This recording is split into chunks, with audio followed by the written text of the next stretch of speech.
தந்தை பெரியார் வாழ்க, தலைவர் கலைஞர் வாழ்க என்று வார்த்தைகள் கேட்டால் அது திமுகவின் மேடை. புரட்சி தலைவர் எம்ஜிஆர் நாமம் வாழ்க, புரட்சி தலைவி அம்மா நாமம் வாழ்க என்று வார்த்தைகள் கேட்டால் அது அதிமுகவின் மேடை. பாரத் மாதா கி ஜே, ஓம் காளி ஜெய் காளி என்று வார்த்தைகள் கேட்டால் அது பாஜகவின் மேடை. அன்னை சோனியா காந்தி வாழ்க, ராகுல் காந்தி வாழ்க என்று வார்த்தைகள் கேட்டால் அது காங்கிரஸ் கட்சியின் மேடை.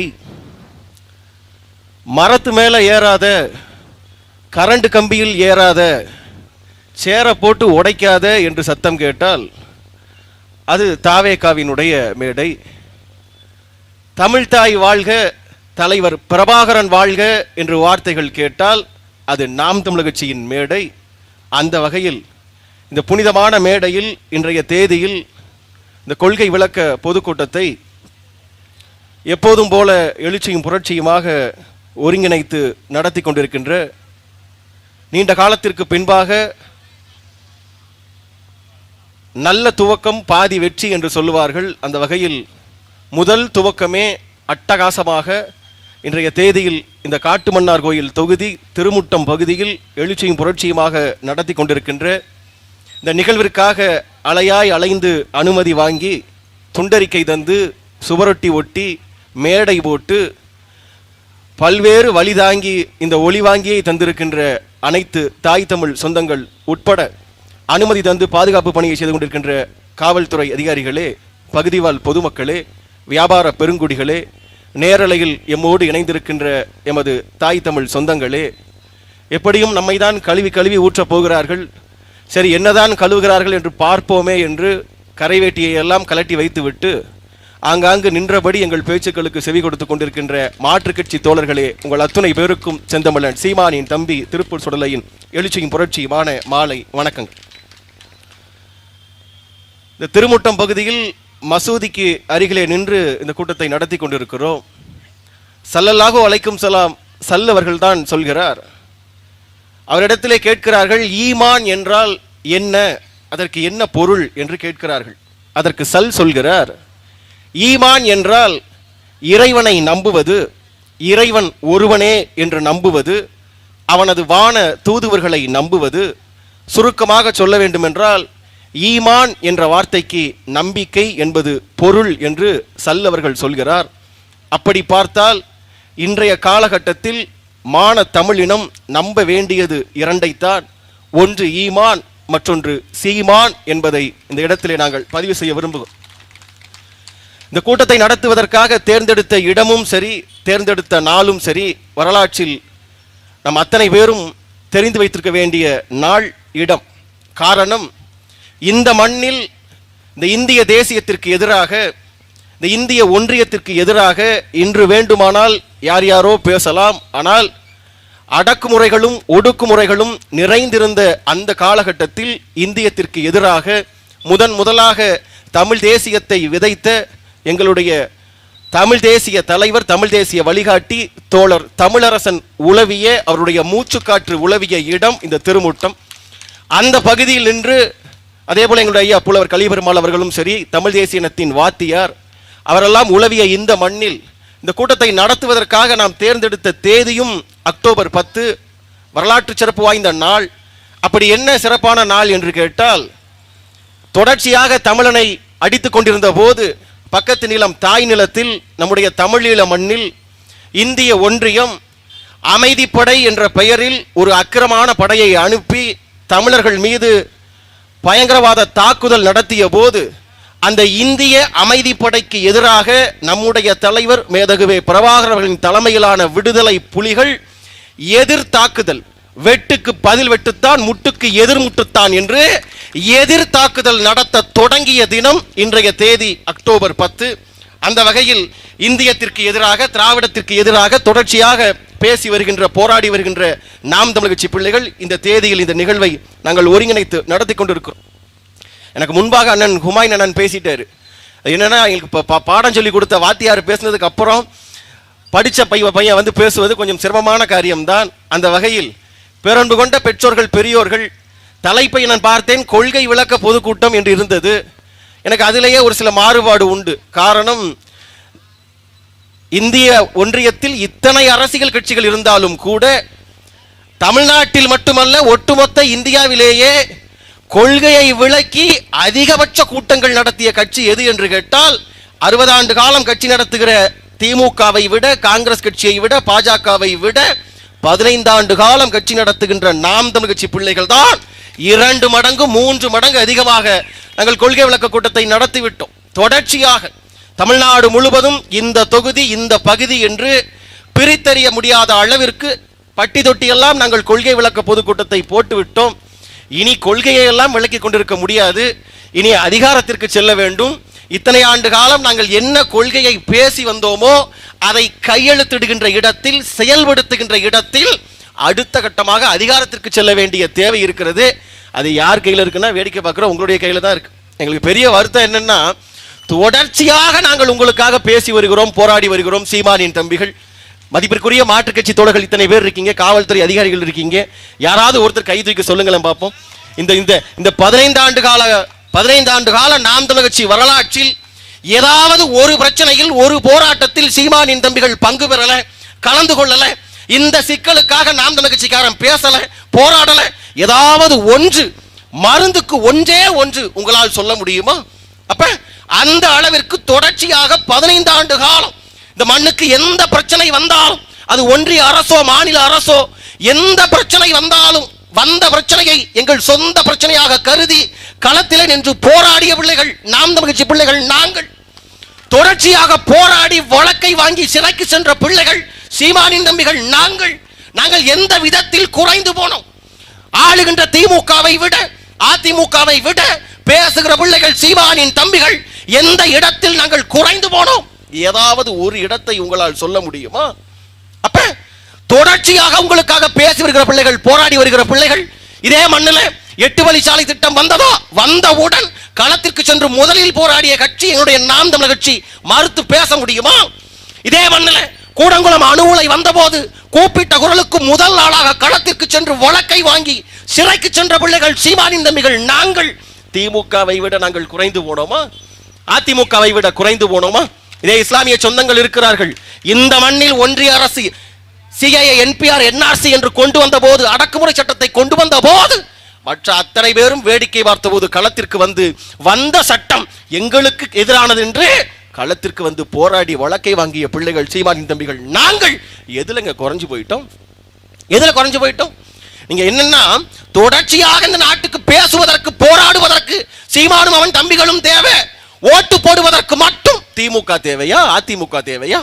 ஸல்லல்லாஹு அலைஹி வஸல்லம் சல்தா சொல்றாரு, உழைத்தவனுடைய வியர்வை காய்வதற்கு முன்பாக அவனுக்கான சம்பளத்தை கொடுத்துரு. ஒருத்தன் வேலை பார்க்கறான்னா அவன் வேலையை முடிச்சு கையை கழுவுறதுக்குள்ள அவனுக்கு சம்பளத்தை கொடுத்துருன்னு சொல்கிறான். அப்ப 15 ஆண்டு காலமாக உங்களுக்காக உழைக்கிற பிள்ளைகள் சீமானின் தம்பிகள். நாங்கள், எங்களுக்கு நீங்க கொடுத்த சம்பளம் என்ன, ஊதியம் என்ன? அப்ப வர வர இந்த மக்களை பார்க்கிற போது கோபம் வருகிறது, வெறுப்பு வருகிறது. தொடர்ச்சியாக என் தமிழ் சொந்தங்கள் எப்படி ஓட்டு போடணும் இன்னும் எனக்கு தெரியலையே. எப்படி ஓட்டு போடணும், யாருக்கு ஓட்டு போடணும், எந்தவித புரிதலும் இல்லாமல் திரும்ப திரும்ப நான் எப்பவும் நான் சூரியனுக்கு தாங்க போடும். நான் கருணாநிதி காலத்திலிருந்தே நான் சூரியனுக்கு தான், நான் எம்ஜிஆர் காலத்திலிருந்தே நான் ரெட்டலைக்கு தான். ஏண்டா கருணாநிதி காலத்தில் செருப்படி வாங்கினா இப்பவும் செருப்படி வாங்குவியா? எம்ஜிஆர் காலத்தில் விளக்கமா தேடி வாங்கினா இப்போ விளக்கமா தேடி வாங்குவீங்களா? அப்ப பெற்றோர்களே, பெரியோர்களே, நாம ஒரு முடிவெடுக்கிறோம், அது தப்பா போச்சுன்னு வச்சுக்கோங்க, அடுத்த முறை என்ன பண்ணுவோம்? நான் போன முறை தப்பாதான் முடிவெடுத்தேன், இந்த முறையும் தப்பாதான் முடிவெடுப்பேன். தப்பாக முடிவெடுப்போமா? அல்லது கடந்த முறையிலிருந்து பாடம் படித்துக் கொண்டு போன முறை நாம் இவர்களை தேர்ந்தெடுத்தோம், அவர்கள் சரியில்லை, இந்த முறை புதியதாக வந்திருக்கிற இவர்களுக்கு ஒரு வாய்ப்பு கொடுக்கணுமா வேண்டாமா? இப்ப என்ன சொல்றான் இவன்? இப்ப இந்த எடப்பாடி இந்த உரிமை மீட்பு பயணம்னு இந்த மக்களை காப்போம்னு போறதை பார்த்துட்டு இவன் சொல்றான், பேசாம எடப்பாடிக்கு இந்த முறை வாய்ப்பு கொடுக்கலாம்ங்கிறான். விளக்க மரம் தான் எங்களுக்கு தோணுது. ஏன்னா எடப்பாடி சரியில்லைன்னு தானே நீ ஸ்டாலினுக்கு ஓட்டு போட்ட. போன முறை ஏன் நீங்க ஸ்டாலினுக்கு ஓட்டு போட்டீங்க? எடப்பாடி சரியில்லை, போடு ஸ்டாலினுக்குன்னு போட்டீங்க.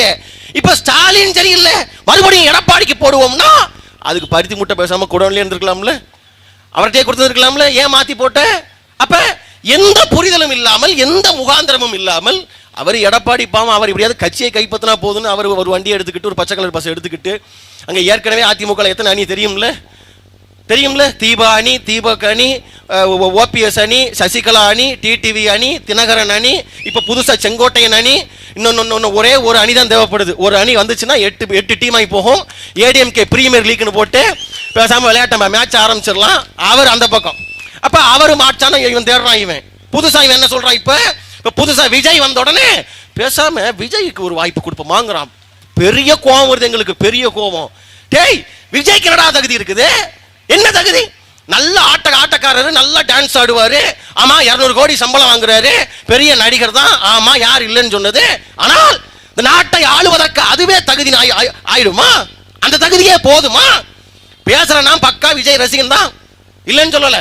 முதல் நாள் முதல் காட்சி பார்க்கிறவன் தான். ஆனால் அது நடிகன் என்பது வேறு, இந்த நாட்டின் அதிகாரத்தை தருவது வேறு. ரெண்டுக்கும் வித்தியாசம் இருக்குல்ல.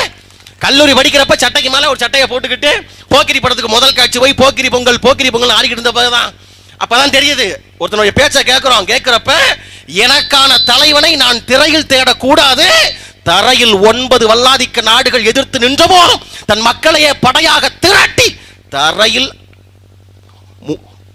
ஒரு படை 2 படை அல்ல 3 படை கட்டி என் மண்ணை எம்மிடம் ஒப்படை என்று சொன்ன எங்களுடைய தலைவன் மேதகுவே பிரபாகரன் தான் எனக்கு தலைவன் என்று நான் புரிஞ்சுக்கிட்டேன். ஏன் உங்களுக்கு அந்த புரிதல் வர மாட்டேங்குது? ஏன் என்ன சொல்றான்? வார்த்தைக்கு வார்த்தை, விஜய் 200 கோடியை விட்டுட்டு வர்றாருப்பா. எப்படி 200 கோடியை விட்டுட்டு வர்றாருங்கிறான். கொஞ்சம் கூட அடிப்படை புரிதல் இல்லையா? அவர் விட்டுட்டு வர்றதே 200 கோடின்னா அடிக்க நினைக்கிறது எத்தனை கோடிங்கிறது கொஞ்சம் கூட புரிதல் வேண்டாமா? அப்ப அவர் மாற்றாக போயிடுவார். நான் ஒரு அடிப்படை கேள்வி கேட்கிறேன். அடிப்படை கேள்வி. பெற்றோர்கள் பெரியோர்கள் இத்தனை ஆண்டு காலம் தமிழ் சினிமாவில் ஒரு படத்துக்கு 200 கோடி 100 கோடி 300 கோடி சம்பளம் ஆகின்ற திரு விஜய் அவர்கள் இதற்கு முன்பாக இதே மண்ணில் கடந்த காலத்தில் கஜா புயல் வந்தது, ஓகி புயல் வந்தது, மிக்சம் புயல் வந்தது, வார்தா புயல் வந்தது, கொரோனா வந்தது, சுனாமி வந்தது, இப்படி எத்தனையோ இந்த மண்ணுக்கு கேடான பிரச்சனைகள் வந்த போது விஜய் கொடுத்த 1 கோடியை உன்னால் தெருக்கோடிகள் சொல்ல முடியுமா? அப்ப 200 கோடி சம்பளம் வாங்கிய விஜய் கடந்த காலத்தில் ஒரு நாள் ஒரு பொழுது நம்முடைய இளவுக்கு வந்து நின்று பாரா? இன்னைக்கு வர்றாரு, இன்னைக்கு வண்டி எடுத்து ஊரா வர்றாரு, நாகப்பட்டினத்தில் போய் பேசுறாரு. தாய் போல காத்த தலைவனை இழந்து வாழுகின்ற தமிழீழ மக்களுக்கு நாம் தான் பக்கபலமாக இருக்க வேண்டும் என்று இன்னைக்கு நாகப்பட்டினத்தில் போய் நம்முடைய தலைவரை மேற்கோள் காட்டி பேசுகிற திரு விஜய் அவர்களே, இதே 2 மாதத்திற்கு முன்பாக கிங்டம்னு ஒரு படம் வந்துச்சு. எத்தனை பேர் பார்த்திருப்பீங்கன்னு தெரியல. தெலுங்கு படம், அந்த கன்னட படம். அந்த கிங்டம் படத்தில் நம்முடைய ஈழத்தமிழ் சொந்தங்களை பயங்கரவாதிகள் போல, தீவிரவாதிகள் போல, அடிமைகள் போல, கூலிகள் போல சித்தரித்து ஒரு படம் வந்தது. அப்படி படம் வந்த போது இந்த மண்ணில் இத்தனை கட்சிகள் இருக்கிறது, ஒரு கட்சியும் வாய் திறக்கவில்லை. ஒரே ஒரு கட்சி தான், ஒரே ஒரு தலைவன் தான். எங்கள் ஈழத்தமிழ் சொந்தங்களை அவமதிக்கின்ற அந்த படம் தமிழ்நாட்டில் ஓடாது. தமிழ்நாடு முழுவதும் போய் திரையரங்கத்தில் பேட்டியை தூக்கி வெளியே எடுத்து போட்டு அந்த படத்தை தடை செய்த கட்சி எங்களுடைய நாம் தமிழர் கட்சி, சீமானின் தம்பிகள். நாங்க கேட்கிறோம், அண்ணன் விஜய் என்ன, ஏன் நீங்க ஒரு வார்த்தை அதை கண்டிச்சு பேசிருக்கலாம்ல? இன்னைக்கு நாகப்பட்டினத்தில் போய் ஈழத்தமிழர்கள்னு பேச தெரிஞ்ச உங்களுக்கு ஏன் கிங்டம் படத்தை எதிர்த்து பேசல? ஏன் பேசல? பேசிவிட்டால் அடுத்து வர இருக்கிற விஜயின் ஜனநாயகன் படம் கர்நாடகாவில் ஓடாது, மானமுள்ள கன்னடன் கட்டாயம் ஓட விடமாட்டான் என்று விஜய்க்கு தெரியும். இது பச்சை சுயலாபம் இல்லையா? ஆளாளப்பட்ட கமலஹாசன் ஸ்ட்ரைட்டா ராகுல் காந்திட்டே பேசுவார். காங்கிரஸ் கட்சியில கூட்டணி, அந்த காங்கிரஸ் கட்சி தான் கர்நாடகத்தில் ஆளுது, முதலமைச்சரா இருக்கான். அப்படி இருந்தும் கூட அவ்வளவு பெரிய கமலஹாசனுடைய படம், தக் லைஃப் படம் கர்நாடகாவில் ஓடல. கன்னடனுக்கு அவ்வளவு இனவெறி. கமலஹாசன் என்ன சொன்னாரு? ஒன்னும் சொல்லல. தமிழில் இருந்து பிறந்ததுதான் கன்னடம்னு சொல்லிட்டாரு. இது ஒரு குத்தமா? ஆளுங்கட்சி, எதிர்கட்சி, துக்கடா கட்சி அத்தனை பேரும் ஒன்றாக சேர்ந்து கொண்டு எங்கள் கன்னடத்திற்கு எதிராக பேசிய கமலஹாசனின் தக் லைஃப் படம் கர்நாடகாவில் ஓடாது என்று படத்தை கடைசி வரை ஓட விடவில்லை. பல 100 கோடி கமலஹாசனுக்கு நட்டம். அதையெல்லாம் பார்த்தால் விஜய்க்கு பயம் வருமா வராதா? அப்ப உங்களுடைய சுயலாபத்திற்காக என் தமிழ் சொந்தங்கள் அவமதிக்கப்பட்டதை கண்டும் காணாமல் கடந்து போன விஜய் இந்த மண்ணுக்காக நிற்பாரா? உனக்கு எனக்கு உண்மையா நிற்பாரா? KPY பாலான்னு ஒரு தம்பி, நீங்க செல்போன்ல பார்த்திருப்பீங்க. KPY பாலா ஒரு சின்ன பையன் தான். அவன் சம்பளம் எவ்வளவு இருக்குன்னு நினைக்கிறீங்க? ஒரு 5 லட்சம் இருக்கும், 10 லட்சம் இருக்கும், அவ்வளவுதான். இப்பதான் முத ஒரு படம் நடிச்சு வெளியில வந்திருக்கு. அந்த கேபிஒய் பாலா வாங்குற 5 லட்சம் 10 லட்சம் காசுல அது பெரும் 80% பணத்தை எடுத்து இல்லாத பிள்ளைகளுக்கு கல்வி கட்டணம் கட்டுவது, ஆம்புலன்ஸ் வாங்கி கொடுப்பது, தையல் மிஷின் வாங்கி கொடுப்பது. அந்த பிள்ளை கேபிஒய் பாலா அவனால் அவ்வளவு செய்ய முடியும் என்று சொன்னால் 200 கோடி 300 கோடி சம்பளமாகுகின்ற திரு விஜய் நினைத்திருந்தால் எத்தனை பேருக்கு எத்தனை உதவிகளை செய்திருக்க முடியும்? இதுவரை செஞ்சாரா? யோசிச்சு பாரு. இப்ப ஒவ்வொரு தொகுதியிலையும் முதல் மதிப்பெண் எடுத்த பிள்ளைகளுக்கு கூப்பிட்டு பரிசு கொடுக்கிறாரே. ஏன் இத்தனை வருஷமா இந்த தமிழ்நாட்டில் தேர்வே நடக்கலையா? எந்த பிள்ளைகளும் முதல் மதிப்பெண்ணே எடுக்கலையா? ஏன் இத்தனை வருஷமா கொடுக்காத விஜய் இப்ப மட்டும் ஏன் கொடுக்கிறாரு? ஏன்னா கட்சி ஆரம்பிச்சாச்சு. அப்ப இனி ஓட்டு கேட்டு போகணும். அப்ப தானும் நல்லவங்கிற வேஷம் போடணும். அதுதானே சூர்யான்னு ஒரு நடிகர் சூர்யா விஜய் அளவுக்கு ரொம்ப பெரிய நடிகர்லாம் கிடையாது, அவ்வளவு சம்பளம் கிடையாது. அந்த சூர்யாங்கிற நடிகர் தான் ஒவ்வொரு படத்துக்கும் வாங்குற சம்பளத்துல கொஞ்சம் மிச்சம் பண்ணி அகரம் ஃபவுண்டேஷன் சொல்லி அகரம் அறக்கட்டளைன்னு ஒரு ட்ரஸ்ட் ஆரம்பிச்சு அந்த அகரம் அறக்கட்டளை மூலமாக பல்வேறு பிள்ளைகளை மேற்படிப்புக்காக வெளிநாடுகளுக்கு அனுப்பி டாக்டர் படிப்புக்கு படிக்க வைத்து அழகு பார்க்கிறார் என்று சொன்னால் விஜய் செய்த ஏதாவது ஒரு காரியத்தை சொல்ல முடியுமா? அவர் தம்பி கார்த்தின்னு ஒரு நடிகர் உழவன் ஃபவுண்டேஷன் உழவன் அறக்கட்டளை ஒரு அறக்கட்டளை ஆரம்பிச்சு அதன் மூலமாக கஷ்டப்படுற விவசாயிகளுக்கு அவரால் முடிந்த உதவியை டிராக்டர் வாங்கி கொடுப்பது, அது உதவி செய்வது என்று செய்து கொண்டிருக்கிறாரே. அதுபோல விஜய் செய்த ஏதாவது ஒன்றை சொல்ல முடியுமா? அத்தனையும் பண்ணி ஒன்னும் தெரியாம கரூர்ல பாத்தீங்கல்ல 41 குடும்பம் அனாதையாக நிற்கிறது. பிணவரைக்குள் சென்று பார்த்து வந்தவன் என்ற அடிப்படையில் நான் பதிவு செய்ய விரும்புகிறேன். பிணவரைக்குள் சென்று 41 பேர், 1.5 மாத பச்சிலம் குழந்தை. அந்த குழந்தைக்கு அது குழந்தைன்னு அதுக்கே தெரியாது. 1.5 வயசு குழந்தை, அதுக்கு நான் குழந்தைன்னு அதுக்கு தெரியாது. அந்த குழந்தையை கொண்டு போய் விஜய் கூட்டத்துக்கு கூட்டு போய் அப்பாவி பிள்ளை பார்ப்பதற்கு அட்டகாசமாக இருக்கிறது. குழந்தை அட்டகாசமா அந்த பிள்ளையை கொண்டு போய் குடல் பிதுங்கி வெளியே முகமெல்லாம் சிதைந்து 1.5 வயது குழந்தை இறந்து போனது. காரணம் யாரா? இந்த விஜய் மறுத்து பேச முடியுமா? அப்ப காதலிக்க 2 பேர் இன்னும் 1 மாசத்துல திருமணம், 2 பேருக்கு திருமணம், 2 பேரும் விஜயை பார்க்க போறேன்னு போய் 2 பேருமே இறந்து போனார்கள். பெற்ற வயிறு பற்றி எரிகிறது. அந்த தாய் நெஞ்சில் அடிச்சு அழுதா. எப்படி? ஐயோ என் பிள்ளை இன்னும் வாழ்க்கையை ஆரம்பிக்கவே இல்லையே. அழுதா. பதில் உண்டா விஜய்கிட்ட? பதில் உண்டா? ஒரு முறை பார்க்க வந்தாரா? ஓடிட்டான். முன்னாடி பேசின ஹுமாயூன் சொன்ன மாதிரி புஷி ஆனந்தெல்லாம் பர்தா போட்டுக்கிட்டு இந்த படத்துல வடிவேலு போவார் தெரியுமா? உயிரே தப்பிச்சு எப்படியாவது ஓடி விடு. அந்த கதையாக புஷி ஆனந்த் பர்தா போட்டு எஸ் ஆயிட்டான். விஜய் அவர் என்ன சொல்றாரு? நான் வீட்டில் இருப்பேன், இல்லைன்னா ஆபீஸ்ல இருப்பேன். சிஎம் சார் என்ன வேணாலும் பண்ணுங்க அப்படின்னா, வீடு ஆபீஸ் எங்க இருக்கு? வீட்டுக்கு மாடியில் தான் ஆபீஸ். அப்ப வீடியோ 3 நாள் கழிச்சு செத்தான் போய் சுடுகாட்டுல போய் புதைச்சு புல்லு முளைச்சிருச்சு. 3 நாள் கழிச்சு வீடியோ, 3 நாள் கழிச்சு. குறைந்தபட்சம் ஒரு அனுதாபம் பெற்றோர்கள் பெரியோர்கள் நம்ம ஊர்ல சொல்லுவாங்க, நல்லதுக்கு நிக்கல்னாலும் பரவாயில்ல, துக்கத்துக்கு கெட்டதுக்கு நிக்கணும்னு சொல்லுவாங்க. குறைந்தபட்சம் விஜய் வர வேண்டாம். கட்சியில் 2ஆம் கட்ட பொறுப்பாளர்கள் இந்த ஆதவ அர்ஜுனா, இந்த நிர்மல் குமார், இந்த புஷி ஆனந்த், எவனாவது ஒருத்த கேட்டு போனா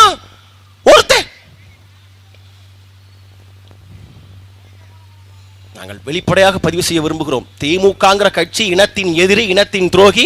திமுக ஒழிக்கப்பட வேண்டும், அதில் மாற்று கருத்தே இல்லை. ஆனால் திமுகவை விட பேராபத்து கொண்ட கட்சி இந்த தமிழக வெற்றி கழகம். சமூக குப்பை, சோசியல் டஸ்ட். எப்படி கடந்த காலத்துல இந்த திராவிட கட்சிகள் நம்ம என்ன அயோக்கியத்தனம் வேணாலும் பண்ணலாம், ஆனால் தேர்தலுக்கு முன்னாடி ஓட்டுக்கு ஒரு 500 ரூபாய் கொடுத்துட்டோம்னா, ஒரு குவார்டர் வாங்கி கொடுத்துட்டோம்னா இவனை எளிதாக ஏமாற்றி விடலாம், இவனிடத்தில் மறுபடியும் வாக்குகளை வாங்கி அதிகாரத்திற்கு வந்து விடலாம் என்று இந்த 2 பெரும் திராவிட கட்சிகள் ஒரு தவறான முன் உதாரணத்தை இந்த தமிழ்நாடு அரசியலிலே கற்பித்தார்களோ, அதே போல நம்ம என்ன வேண்டுமானாலும் செய்யலாம். திரை கவர்ச்சி இருந்தால், திரை பிம்பம் இருந்தால் நாம் அரசியலுக்கு வரலாம், அதிகாரத்தை பிடிக்கலாம் என்று ஒரு தவறான முன் உதாரணத்தை திரு விஜய் அவர்கள் காட்ட நினைக்கிறார். இதை நம்ம பேசிட்டாங்க. என்ன சொல்றான் இவர் சீமான்? இப்ப என்ன ஒரே விஜயவே பேசிக்கிட்டு இருக்காங்கப்பா, இதே விஜயவே பேசுறாங்க. திமுகவெல்லாம் பேசுறதை விட்டுட்டாங்க, திமுக கிட்ட பெட்டி வாங்கிட்டாங்க. சீமான் சபரிசன் பெட்டி வாங்கிட்டாரு, ஸ்டாலின் பெட்டி வாங்கிட்டாருங்கிறான். ஆமாடா பெட்டி வாங்கணும், ஆமா. ஆம், பேசுகிற பிள்ளைகள் நாம் தமிழ்ச்சி பிள்ளைகள். பெட்டி வாங்கியது உண்மைதான். ஆனால் திமுக, அதிமுக, பாஜக, காங்கிரஸ் கூடவே இந்த தற்குறி தாவேகா அத்தனை பேரையும் ஒன்றாக போட்டு புதைப்பதற்கு சவப்பெட்டி வாங்கிக்கோ. சவப்பெட்டி அடிக்கிற அடி இங்க பாரு. பேசுறவன் எல்லாம் பேசுறான். எங்க இருந்து பேசுறான்னு பார்த்தா எல்லாம் இந்த அணில் குஞ்சு தான் பேசுறான். அணில் குஞ்சு என்ன சீமான் மரத்துக்கெல்லாம் மாநாடு போடுறாருங்கிறான். சரிடா அணில் குஞ்சு, கீழே இறங்கு. மரத்து மேல விழுந்துருவ, கீழே இறங்கு. அப்படிதான் சொல்ல தோணுது. மரத்துக்கு மாநாடு நக்கல் பண்ணுவது, திமுக பெட்டி வாங்கிட்டாங்கிறது. டேய், நாம் தமிழ் கட்சிக்காரனுடைய சீமானுடைய தம்பி தங்கைகளுக்கு திமுக எதிர்ப்பு என்பது எங்களுடைய ரத்தத்தின் சிவப்பணுக்களில் ஊறியது. திமுக எதிர்ப்பு அங்கதான் பதிவு செய்யறோமே, நாங்க தான் சொல்றோமே. என்ன எங்க அண்ணன் சீமான முதலமைச்சராக்குறது முக்கியமா, திமுகவை குழிக்குள்ள போட்டு வேரோடு வேரடி மண்ணோடு புதைக்கிறது முக்கியமானு கேட்டா முதல்ல திமுகவை புதைக்கிறது தான் முக்கியம். ரெண்டாவது எங்க அண்ணனை முதலமைச்சராக்குறது. வெறி கொண்டு நாங்க சுத்திக்கிட்டு இருக்கோம். நாங்க திமுகவுக்கு எதிராக இது பண்றோமா? நாங்க பண்றோமா? இன்னைக்கு வாய்களையே பேசுறாரு விஜய். என்ன பேசுறாரு? சண்டை ரெண்டே பேருக்கு தான். பேசுற அண்ணன் விஜய் அண்ணன் கட்சி ஆரம்பிச்சு ஈரோடு கிழக்குல ஒரு இடைத்தேர்தல் வந்துச்சு. ஞாபகம் இருக்கா அண்ணன்? ஞாபகம் இருக்கா? ஏன் அன்னைக்கு வந்து டிஎம்கேக்கும் உங்களுக்கும் தானே சண்டை, வந்து நின்றுக்க வேண்டியதானே? ஏன் போட்டிட்டு இருக்கலாம்ல? ஏன் பயந்து போய் 16 கால் பாய்ச்சல்ல பனை ஒரு பங்களாக்குள்ள போர்வையை மூடிக்கிட்டு பதுங்கி கிடந்த மிஸ்டர் விஜய், திமுகவை நீங்க எதுக்குறீங்களா? நீங்க எதுக்கீங்களா?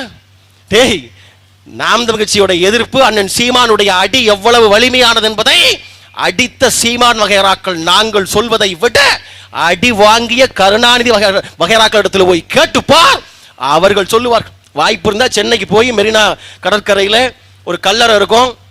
கடப்பாறையை வச்சு கல்லறையை பேத்து எடுத்துட்டு உள்ள பார்த்தோன்னா ஒரு மஞ்சள் துண்டு தெரியும். துண்டோட எண்டை பிடிச்சு மேல தூக்கி, mister Karunanidhi, what are you thinking about Seeman என்று கேளுங்கள். கருணாநிதியின் பிணம் சொல்லும். என்ன சொல்லும்? தம்பி, நான் எம்ஜிஆர் கிட்ட அடி வாங்கியிருக்கேன்ப்பா, நான் ஜெயலலிதா கிட்ட அடி வாங்கியிருக்கேன்ப்பா, நான் யார்கிட்டயோ அடி வாங்கியிருக்கேன்ப்பா. ஆனால் சீமானுடைய அடி மட்டும் துண்டாக தனியாக தெரியும். அவ்வளவு வீரியமான அடி அண்ணன் சீமானின் அடி என்று கருணாநிதியின் பிணம் சொல்லும்.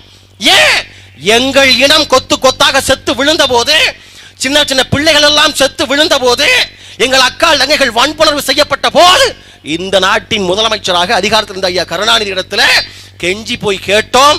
ஐயா, நீங்கள் நினைத்தால் இந்திய அரசுக்கு சொல்லி அழுத்தம் கொடுத்து எப்படியாவது இந்த போரை நிறுத்த கூடாதா என்று கேட்ட போது, கால்மாட்டில் மனைவி தலைமாட்டில் துணைவி என்று ஏர்கூலரை போட்டு உண்ணாவிரத நாடகம் போட்டு எங்கள் இனம் சாவதற்கு துணை போன கருணாநிதி, இந்த திராவிட முன்னேற்ற கழகம் இதை முற்றம் முழுவதுமாக அழித்து ஒழிக்காமல் ஒருபோதும் சீமானின் தம்பிகள் நாங்கள் ஓய மாட்டோம். வரும்போது பார்க்குறோம், பார்த்துக்கிட்டே வர்றோம். 3 நாளைக்கு முன்னாடி சென்னையில் ஒரு கூட்டம், ஆலந்தூர்ல போய் பேசிட்டு வந்து பார்த்தா கிளாம்பாக்கத்துலேருந்து பேருந்து ஏறணும். பேருந்து நிலையத்துக்கு என்னடா பேருன்னு பார்த்தா கலைஞர் கருணாநிதி ஒருங்கிணைந்த பேருந்து முனையம்னு வச்சிருக்கான். நல்லா கவனிச்சு பாரு. நீ கூட்டத்தை முடிச்சுட்டு அடுத்து தூத்துக்குடி போறேன். ஓட்டப்படாத தொகுதியில் ஒரு கூட்டம் போய் இறங்கினா திருநெல்வேலி பஸ் ஸ்டாண்டில் போய் பேருந்து இறங்குறேன். திருநெல்வேலி பேருந்துக்கு யார் பேருன்னு பார்த்தா தந்தை பெரியார் பேருந்து நிலையம் உங்களை இனிதே வரவேற்கிறதுன்னு போட்டிருக்கான். அட கருமாந்தன், இந்த கர்மத்தையே பார்க்குறமேன்னு சொல்லி திரும்ப அங்கிருந்து ஏறி தூத்துக்குடியில் போய் இறங்குனா பேரறிஞர் அண்ணா பேருந்து நிலையம் உங்களை வரவேற்கிறதுன்னு போட்டிருக்கான். செஞ்சியில் ஒரு பஸ் ஸ்டாண்டு, செஞ்சியில் அந்த செஞ்சியில் பஸ் ஸ்டாண்டுக்கு என்னடா பேருன்னு பார்த்தா கருணாநிதியை பெற்ற அவங்க அம்மா யாரு, ஸ்டாலின் பாட்டி அஞ்சுகம் அம்மாள்னு பேர். அஞ்சுகம் அம்மாள் பேரை போட்டிருக்காங்க கருணா பஸ் ஸ்டாண்டுக்கு. அப்ப பேரன்பு கொண்டவர்களே, உங்களுக்கு உண்மையிலேயே கோபம் வரலையா? கோபம் வரலையா? எங்களுக்கு மட்டும்தான் வயிறு எரியுதா? டேய், இந்த மண்ணுல நம்முடைய தமிழ் இனத்துல இந்த நாட்டின் விடுதலைக்காக அல்லும் பகலும் அயராது உழைத்து செத்து போன எத்தனை பேர் இந்த நாட்டில் இருக்கான்னு தெரியுமா? இருந்தான் தெரியுமா? ஒருத்தன் பேர் கூட, ஓம் பாட்டம் பேரு என் பாட்டம் பேரு ஒருத்தன் இந்த மண்ணுல போடுறதுக்கு தகுதி இல்லையாடா? தகுதி இல்லையா? கருணாநிதியை பெற்ற சோதனையை தவிர அஞ்சுகம் அம்மாள் செஞ்ச சாதனை என்னடா? சாதனை என்ன? கருணாநிதியாவது மஞ்சள் துண்டை போட்டு அப்படியே 5 வருஷம் பேசி பேசி பேசி பேசி மஞ்சள் குளிச்சிட்டாரு, முதலமைச்சராக இருந்து தொலைச்சாரு. கருமாந்திரம் கருணாநிதி நீ பேர் வச்சு தொலைஞ்ச போ. பாட்டி ஸ்டாலினுடைய பாட்டி பேரை போடுறாரு அஞ்சுகம் அம்மாள். நான் கேட்கிறேன், இந்த கடலூர் மண்ணில், புனிதமான இந்த கடலூர் மண்ணில் பேரன்பு கொண்டவர்களே, வெள்ளைக்காரன் ஆட்சி காந்திஜியோட சேர்ந்து போராட்டம் வெள்ளைக்காரனுக்கு எதிராக நம்ம பாட்டி, இந்த மண்ணில் பிறந்த நம்ம பாட்டி அஞ்சலை அம்மாள். நல்லா கவனமா கேட்கணும், அஞ்சுகம் அம்மாள் இல்ல, அஞ்சலை அம்மாள் நம்ம பாட்டி. வெள்ளைக்காரனுக்கு எதிராக போராடுறா, நிறமாச கர்ப்பிணி. போராடுறவளை கைது பண்ணி ஜெயிலில் போடுறாங்க. ஜெயிலுக்கு போன நம்ம பாட்டி அஞ்சலை அம்மாளுக்கு அழகான பொம்பளை பிள்ளை பிறக்குது. அடுத்து வாய்தாக்கு கோர்ட்டுக்கு கூட்டு வர்றாங்க. வெள்ளைக்கார நீதிபதி கேட்கிறான், என்ன கேட்கிறான்? மிஸ் அஞ்சலை அம்மாள், நீங்க மட்டும்தான் எங்க வெள்ளக்கார ஆட்சிக்கு எதிராக போராடினீங்க. உங்க வயிற்றுல இருந்த குழந்தை எந்த தப்பும் பண்ணல.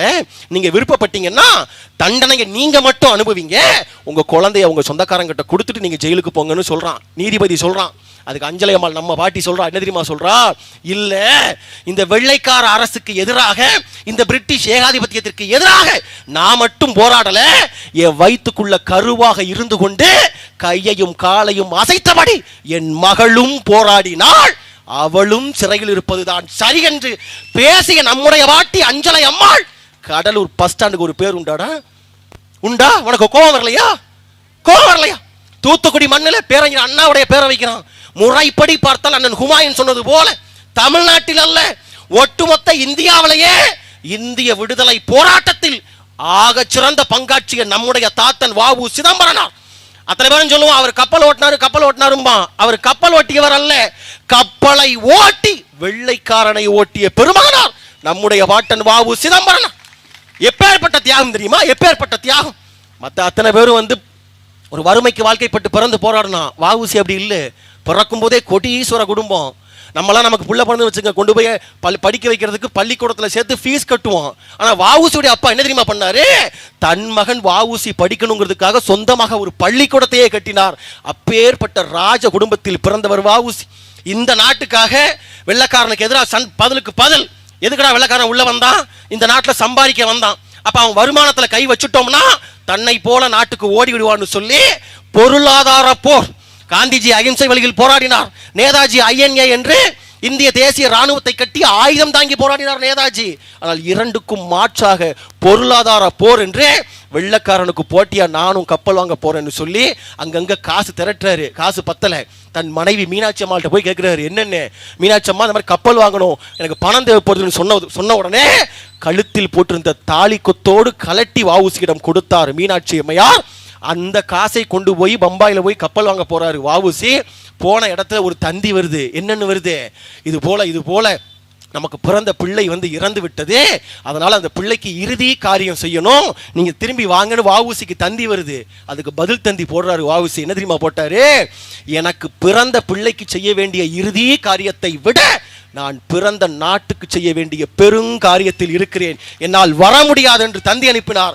அப்பேற்பட்ட பெருமகன் வ.உ.சி. இந்த நாட்டுக்காக உழைத்து சிறைக்கு சென்று செக்கெழுத்து சாகின்ற போது சட்ட பையில 50 ரூபாய் காசுக்கு வழி இல்லாமல் சென்னையின் வீதிகளில் தெருவாக மண்ணெண்ணெய் விற்று கை நிறைய குஷ்டநோய் தொழுநோய் வந்து கடைசி காலத்தில் கஞ்சிக்கு வழி இல்லாமல் செத்து போனான் நம்முடைய வாட்டன் வ.உ.சி. அந்த வ.உ.சியின் பெயர் அவன் பிறந்த தூத்துக்குடி மண்ணில் ஒரு பஸ் ஸ்டாண்டுக்கு இல்லடா, ஒரு பஸ் ஸ்டாண்டுக்கு இல்லடா. வயிறு எரியலையா உங்களுக்கு? கோபம் வரலையா?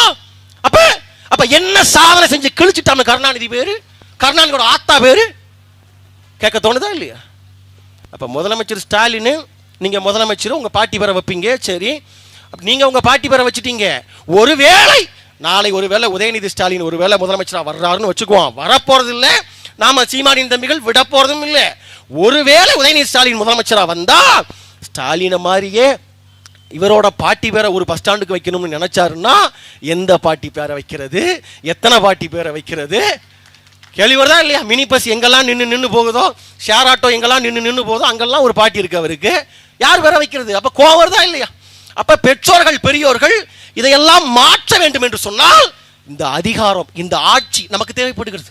இந்த ஆட்சி இத்தனை ஆண்டு காலம், 60 ஆண்டு காலமாக எந்த அதிகாரத்தை கையில் வைத்துக் கொண்டு தொடர்ச்சியாக தமிழனை அடித்தார்களோ, தமிழனின் வரலாற்றை மாற்றினார்களோ, அத்தனையும் மாற்றுவதற்கு இந்த ஆட்சி, இந்த அதிகாரம் எங்கள் கையில் தேவைப்படுது. கண்டிப்பா நடக்கும். என்ன இவங்களே தான் பட்டா போட்டு எழுதி கொடுத்துருக்கா? கருணாநிதி வந்து முதலமைச்சரா, அவர் போனோடனே அவர் மகன் ஸ்டாலினா, அப்புறம் போனா வந்து உதயநிதியா, இந்த கொண்டு வந்துட்டான் பேரை இன்பநிதியை கொண்டு வந்துட்டாங்க. பாத்தீங்களா இல்லையா? ரெட் ஜெயண்ட்டுக்கு வந்து அவர் ஓனர் ஆக்குனாங்க. இதே மாதிரி தான், இதே வேலை தான். உதயநிதியை கொண்டு வந்து ரெட் ஜெயண்ட்ல கொண்டு வந்து உட்கார வச்சாங்க, படம் நடிக்க வச்சாங்க. எனக்கு அரசியலெல்லாம் விருப்பம் இல்லைங்கன்னு டயலாக் கூட்டிட்டு தெரிஞ்சாரு. அப்புறம் அரசியல் கொண்டு வந்தாங்க, எம்எல்ஏ வாக்குனாங்க. எனக்கு அமைச்சராக்கெல்லாம் விருப்பம் இல்லைங்கன்னு சொன்னாரு, அமைச்சர் ஆக்குனாங்க. எனக்கு துணை முதலமைச்சர்லாம் விருப்பம் இல்லைங்கன்னாரு, துணை முதலமைச்சர் ஆக்குனாங்க. இப்ப எனக்கு முதலமைச்சர்லாம் விருப்பம் இல்லைங்கன்னு சொல்றாரு. அடுத்த முறை முதலமைச்சராக கொண்டு வர நினைப்பாங்க. அதே போல பேரன் இன்பநிதியை கொண்டு வர்றான். அப்ப இப்ப நீங்க மட்டும்தான் அந்த ஆட்சி அதிகாரம் உங்களுக்கு மட்டும்தானா? குத்தகை போட்டு பட்டா போட்டு எழுதி கொடுத்துருக்கா? கொஞ்ச நாளைக்கு நாங்க இருக்கோம் அதிகாரத்தில். நாங்க இருக்கோம், சீமானும் சீமானின் தம்பிகளும் இருக்கிறோம். கொஞ்ச நாளைக்கு வாங்க உதயநிதி நீங்க வந்து போராடுங்களேன், கொஞ்ச நாள் போராடுங்களேன், கட்டாயம் நடக்கும். தாய் மீது, தாயினும் மேலான தமிழ் மீது, தாய் தமிழினும் மேலான எங்களுடைய தலைவன் மேதகுவே பிரபாகரன் மீது சத்தியம் செய்து சொல்கிறோம், கட்டாயம் ஒரு நாள் நடக்கும். இந்த பிள்ளைகள் நாங்கள் அதிகாரத்தில் இருப்போம். இந்த உதயநிதி, இந்த இன்ப நிதி, துன்ப நிதி, துயர நிதி, இந்த நிதிகள் எல்லாம் இது போல சாலையில் இறங்கி இடிக்காதே இடிக்காதே, எங்கள் தாத்தா கருணாநிதியின் கல்லறையை இடிக்காதே, சீமான் அரசே இடிக்காதே, கண்டிக்கிறோம் கண்டிக்கின்றோம், முதலமைச்சர் சீமானை வன்மையாக கண்டிக்கின்றோம். போராடுகின்ற காலம் சத்தியத்தின் பிள்ளைகள் சொல்லுகிறோம், கட்டாயம் ஒரு நாள் நடக்கும். மிகப்பெரிய கனவுகளோடு நிற்கிறோம், மிகப்பெரிய கனவு. அனைத்தையும் மாற்ற வேண்டிய தேவை இருக்கு. அனைத்தையும் நீ யோசிச்சு பாரு. 60 ஆண்டு காலமாக இந்த நாட்டை ஆளுகின்ற கட்சி திமுக, அதிமுக 2 பேர் தான். ஏண்டா 60 வருஷமா நாட்டை ஆண்டு குறைந்தபட்சம் ஏதாவது ஒரு சில பிரச்சனைகள் ஏதாவது தீர்வு கிடைச்சிருக்கா? கிடைச்சிருக்கா? காவிரி பிரச்சனை இன்னைக்கு பிரச்சனை இல்லை, நேத்து பிரச்சனை இல்லை, நூற்றாண்டுகளை கடந்த பிரச்சனை காவிரி பிரச்சனை. அந்த காவிரிக்கு இன்று வரை ஏதாவது ஒரு தீர்வு? ஒரு தீர்வு திமுக நினைத்தால் செய்திருக்க முடியாதா? செய்திருக்க கூடாதா? ஏன் செய்யல? ஏன்? காவிரியில தண்ணி ஓடிட்டா மண்ணல்ல முடியாது. எப்படி தண்ணி ஓடிட்டா மண்ணல்ல முடியாது. மண்ணை அள்ளலன்னா கமிஷன் பார்க்க முடியாது. கமிஷன் பார்க்கலன்னா அடுத்த எலெக்ஷன்ல ஓட்டுக்கு 500 கொடுக்க முடியாது. ஓட்டுக்கு 500 கொடுக்கலன்னா திமுகவால டெபாசிட் வாங்க முடியாது என்பது அவர்களுக்கு தெரியும். அதனால ஆத்துல தண்ணி ஓடிட்டுனா டெபாசிட் வாங்க முடியாது. அப்ப என்ன பண்றது? காவிரி பிரச்சனை அப்படி. அதே போல இந்த பக்கம் முல்லை பெரியாறு பிரச்சனை, பாலாறு பிரச்சனை. இன்னைக்கு அதுவும் ஒரு தேதி, முக்கியமான தேதி. இன்னைக்கு அக்டோபர் 10. முல்லை பெரியாறு கட்டினது யாரு? கருணாநிதியா? கருணாநிதி இணைய கட்டினாரு, துணைய கட்டினாரு, மனைய கட்டினாரு.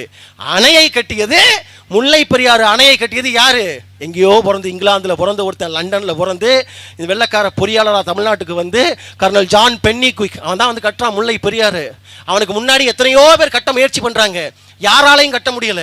ஆனா பென்னிக்விக்கால தான் கட்ட முடிஞ்சது.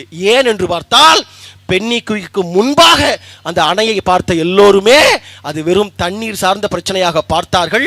பென்னிக்விக் ஒருவன் தான் அது தண்ணீர் சார்ந்த பிரச்சனை அல்ல, தமிழர்களின் கண்ணீர் சார்ந்த பிரச்சனை என்று பார்த்தான். லண்டனுக்கு போய் தன் பொண்டாட்டியோட நகைகளை விற்று, சொத்து பத்தை விற்று அந்த காசை கொண்டு வந்து 5 மாவட்டங்கள், தேனி, ராமநாதபுரம், மதுரை, சிவகங்கை என்று 5 மாவட்ட மக்களுக்காக முல்லை பெரியாறு அணையை கட்டிய ஜான் பென்னிக்விக் இந்த மண்ணின் கர்னலாக பதவியேற்ற தினம் இன்றைய தினம் அக்டோபர் 10. அந்த வகையில் தான் நாங்கள் பதிவு செய்கிறோம். எங்கோ பிறந்த பென்னிக்விக்கை கூட நாங்கள் சட்டை காலரை தூக்கிவிட்டு பெருமையோடு சொல்லுவோம், எங்கள் தாத்தன், எங்கள் பாட்டன் பென்னிக்விக் என்று சொல்லுவோம்.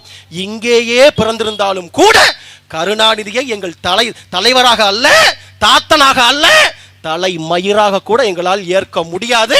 காரணம் அப்ப இது அத்தனையும் மாற்ற வேண்டும் என்று சொன்னால், பெற்றோர்களே, பெரியோர்களே, தயவு செய்து எங்களை கவனியுங்கள், எங்கள் வார்த்தைகளுக்கு செவி கொடுங்கள். கவனிச்சு பாருங்க, நாங்க பேசுற அரசியல் உங்களால் கனவு கூட காண முடியாததை கண்கள் நிறைய சுமந்து கொண்டு வழிதாங்கி இந்த மண்ணில் நாங்கள் அரசியல் செய்கிறோம். ஒரு புதிய அரசியல், மாற்று அரசியல் உங்களுக்கு வேண்டாமா? வேண்டாமா? எனக்கு முன்னாடி பேசின அண்ணன் சொன்னது போல, பக்கத்தில் நெய்வேலி நிலம் கொடுத்தது யாரு? நம்ம தாத்தன் ஜம்புலிங்க முதலியார். நம்ம தாத்தன் 613 ஏக்கர். அதன் நிலமும் நம்முடையது, வளம் நம்முடையது. இதுவரை கிட்டத்தட்ட 40 லட்சம் கோடி இந்த நாடு சம்பாதித்திருக்கிறது. 40 லட்சம் கோடிக்கு இடத்தை கொடுத்தது நாம், நிலத்தை கொடுத்தது நாம். ஆனால் உள்ள போய் பாரு, ஒப்பந்த அடிப்படையில் செய்கிற வேலைக்கு கூட நம்முடைய அண்ணன் தம்பி தமிழன் அங்க ஒருவனும் இல்லை, ஒருத்தனும் இல்லை. அத்தனை பேரும் இந்திக்காரன். எங்கேயோ பிறந்து பான்பராக் போட்டுக்கொண்டு பானிபூரி திங்கிற இந்திக்காரன் இந்த மண்ணில் நிரந்தர பதவிகளிலும் சரி, ஒப்பந்த பதவிகளிலும் சரி, என்எல்சி முழுக்க, நெய்வேலி என்எல்சி முழுக்க இந்திக்காரன்.